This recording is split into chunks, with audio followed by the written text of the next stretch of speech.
2월 24일 조선해운 시황에 대해서 살펴보겠습니다. 먼저 조선해운에 투자하시는 분들이라면 이 국내 뉴스를 통해 관련 정보를 얻는 게 굉장히 힘들다는 걸 아실 텐데요.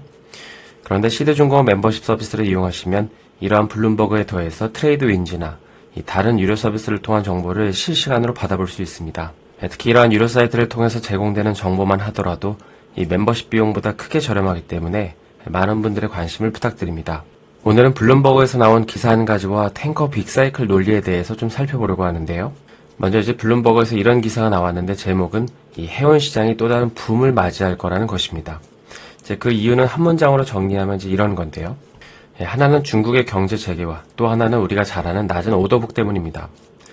보시는 거는 그 작년에 모든 선박들의 운임이 30% 이상 급증을 했다는 건데요. 올해에도 이제 높은 수준을 유지를 하고 있죠. 그리고 이제 이러한 높은 운임의 근거는 대부분 공급이 수요를 못 따라가고 있기 때문입니다. 그러니까 선박 수는 한정되어 있는데 너도 나도 중고선 매매를 통해서 선가를 올리다 보니까 운임도 같이 오를 수밖에 없는 것이죠. 따라서 이제 앞으로 컨테이너선과 LNG선을 제외한 대부분의 선종들이 이 낮은 오더북 수치를 기록하고 있는 만큼 이 수요가 크게 회복되는 시점부터는 이러한 공급 부족에 따른 운임 상승은 이제 더 높아질 수밖에 없다는 것입니다. 그리고 이제 중국에 대해서도 언급한 내용을 좀 보게 되면 기본적으로 중국의 경제 회복이 의미하는 건 이 철광석과 석탄 그리고 석유를 운반하는 선박들이 더 많이 돌아다닌다는 거죠. 그리고 이제 이렇게 해서 만든 상품들은 결국에 이제 지금 지지부진한 컨테이너선 시장을 이제 다시 끌어올릴 것이라는 점입니다. 뿐만 아니라 이 가운데서 우리가 잘 아는 것처럼 이 러시아 우크라이나 전쟁으로 인해서 최소 수백에서 수천 마일을 더 멀리 보내야 되는 만큼 이제 톤마일 또 이제 톤데이는 더 늘어나면서 이게 결국 해운 시장의 빅사이클을 갖고 온다는 것이죠. 이제 다음으로 살펴볼 점은 조선해운업을 좀 더 특정해서 이제 탱커 빅사이클을 주장하는 사람들의 논리를 좀 볼 건데요. 이제 탱커에 투자하시는 분들이라면 잘 아시겠지만 보통 이제 탱커 운임이 결정되는 노선 중에 하나는 이제 TC1 그러니까 여기 이제 중동에서 일본까지의 항로입니다. 그런데 이제 최근 러시아산 석유 제품 금수 조치가 시행되고 나서 핫해진 이 스크러버가 장착된 LR2 운임을 보게 되면 지난 이제 2월 6일에 24,750달러였는데요.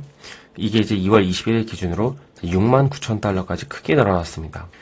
그래서 이제 이 차트를 보시면 2015년과 2022년 이후를 제외하고는 이제 LR2 그러니까 검정색 운임이 10,000에서 2만 달러이라는 걸 감안하면 엄청나게 강한 운임 상승이 나타났던 것입니다.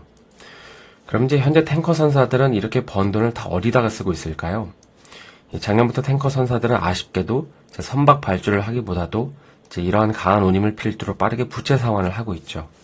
그러다 보니까 선사들의 수익성이 개선되고 있고 만약에 이제 추후에도 현재와 같은 탱커 항로가 고정된다면 앞으로 탱커 선사들의 수익성은 더 늘어날 수밖에 없다는 것입니다. 왜냐하면 이제 보시는 것처럼 현재는 그 전쟁으로 인해 비효율적인 운항 노선이 형성되고 있기 때문이죠. 그리고 이제 이게 그 탱커 선사들의 빅사이클을 기다리는 이 탱커 강세론자들의 근거 중에 하나이기도 합니다. 실제로 이제 클락스는 피시탱커 운항 노선이 2020년 전에는 3,000마일 미만이었지만 이제 올해는 3,500마일 이상으로 그러니까 한 6분의 1 이상이 증가할 것으로 예상한다고 밝혔는데 따라서 이제 탱커, 특히 이제 피시탱커에 투자하시는 분들은 종전이 되지 않는 한 좀 이러한 랠리가 계속 진행될 거라고 보시면 될 것 같습니다. 저는 월요일에 다시 인사드리고요. 오늘 영상이 도움이 되셨다면 좋아요와 구독 부탁드립니다.